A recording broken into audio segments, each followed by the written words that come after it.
Hello everyone, আশা কৰিছো আপোনালোক সকলো ভালে আছে। আজি আপোনালোকৰ মাজলৈ এটি ৰং বিৰংগী বস্তু লৈ আহিছো। চাওকচোন বাৰু। আজিৰ পৰা আমাৰ ঘৰত তৰমুজ আহিলে তৰমুজৰ বাকলি কেতিয়াও পেলনিত নাযায় কাৰণ এয়া ৰং বিৰংগী টুটি ফ্ৰুটি কেটা যে দেখিছে এয়া মই বনাইছো তৰমুজৰ বাকলিৰে। তো মই এদিনা তৰমুজখিনি কাটি খাই উঠি ভাবিলো বাকলিখিনিৰে কিবাটো কৰো। তাৰ পাছত মনত পৰিল মোৰ ওচৰত আছিল ফুড কালাৰ, কেকত ব্যৱহাৰ কৰো যিহেতু মোৰ ওচৰত থাকে। গতিকে মই অকনো পলম নকৰাকৈ তৰমুজৰ বাকলিখিনি মানে বগা পাৰ্টটো কাটিবলৈ আৰম্ভ কৰিলোঁ। প্ৰথমতে সেউজীয়াখিনি কাটি আঁতৰ কৰি ল'লোঁ, মানে যোনখিনি মেইন বাহিৰৰ তৰফটো সেইখিনি কাটি পেলালোঁ।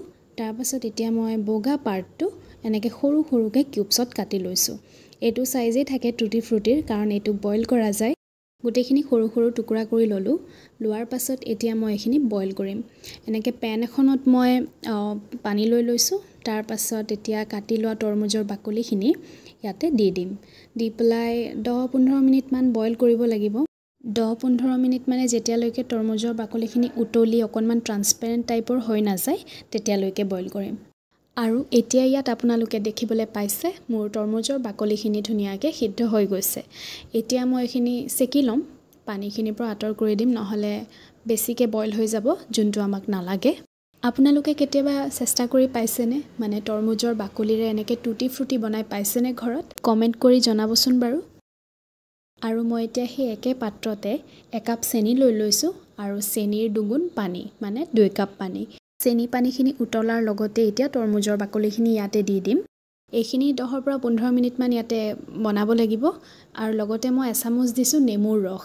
এইটো মই এইকাৰণে দিছোঁ কাৰণ মিঠাৰ বেলেঞ্চটো নেমুৰ ৰসটো বহুত ধুনীয়াকৈ কৰিব আৰু খাওঁতেও অকণমান মিঠাৰ লগত টেঙাৰ টাচটো আহিব। আৰু এতিয়া মোৰ এইখিনি হৈ গৈছে। অকণমানি ভাপটো কমাৰ পাছত মই এতিয়া 3টা বাটিত ডিভাইড কৰি লৈছোঁ কাৰণ মই 3টা ৰঙৰ টুটি ফ্ৰুটি বনাম। আৰম্ভণিতে আপোনালোকক দেখাইছোঁ ৰঙা, সেউজীয়া আৰু হালধীয়া। আহক এতিয়া ৰংখিনি মিহলি কৰি লওঁ। এইখিনি কাম মোৰ আটাইতকৈ প্ৰিয়। ইয়াতে মই ৰঙা দিলোঁ এটা বাটিত, তাৰ পাছত দিলোঁ সেউজীয়া, তাৰ পাছত দিলোঁ হালধীয়া। আৰু এতিয়া ধুনীয়াকৈ এইখিনি মিক্স কৰি ল'ম।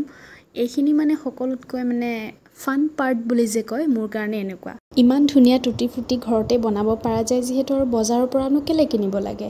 এয়া টুটি ফ্ৰুটি বনাই থৈ এইটো কেকত দিব পাৰিব, ব্ৰেডত দিব পাৰিব, মাফিনছত দিব পাৰিব, কাপ কেকছত দিব পাৰিব, কিমান কি যে কৰিব পাৰিব। বাৰু যি নহওক এতিয়া মই ৰং খানাৰ পাছত টুটি ফ্ৰুটিখিনি 20-25 মিনিটমান থৈ দিলোঁ। তাৰ পাছত এতিয়া মই এক্সট্ৰা পানীখিনি চেকি 3খন বেলেগ বেলেগ ডিছত 3বিধ কালাৰৰ টুটি ফ্ৰুটিখিনি উলিয়াই ল'ম। উলিয়াই লোৱাৰ পাছত বেলেগ একো কাম নাই, এইখিনি বাছ ধুনীয়াকৈ শুকাব লাগে। ফেনৰ বতাহতে শুকাওক বা ৰ'দতেই শুকাওক, আপোনাৰ ইচ্ছা য'ত শুকায়। মই ফেনৰ বতাহতো শুকাইছোঁ, ৰ'দতো শুকাইছোঁ। এতিয়া টুটি ফ্ৰুটিকেইটা যিমান সাইজ দেখিছে শুকোৱাৰ পাছত ইয়াতকৈ সৰু হৈ যাব।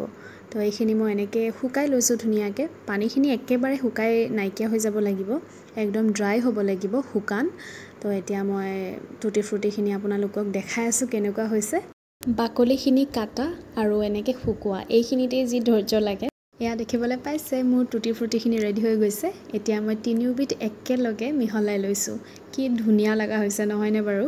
কোনেও ক'ব নোৱাৰিব ভিডিঅ'টো নোচোৱালৈ যে এইটো আপুনি তৰমুজৰ বাকলিৰে ঘৰতে বনাইছে। এবাৰ আপোনালোকে চেষ্টা কৰি চাব এইটো ৰেচিপি কাৰণ এতিয়া তৰমুজৰ ছিজন চলি আছে। তৰমুজ সকলোৱে খাবই গৰমত নিশ্চয়। বাকলিখিনি পেলোৱাতকৈ এনেকৈ টুটি ফ্ৰুটি বনাই খাই চাব এবাৰ।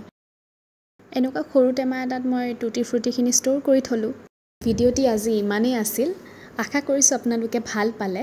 ভিডিঅ'টি লাইক কৰি মোৰ চেনেলটো ছাবস্ক্ৰাইব কৰি দিব। আৰু এইটো ৰেচিপি এবাৰ ট্ৰাই কৰি চাব দেই, একদম সহজ।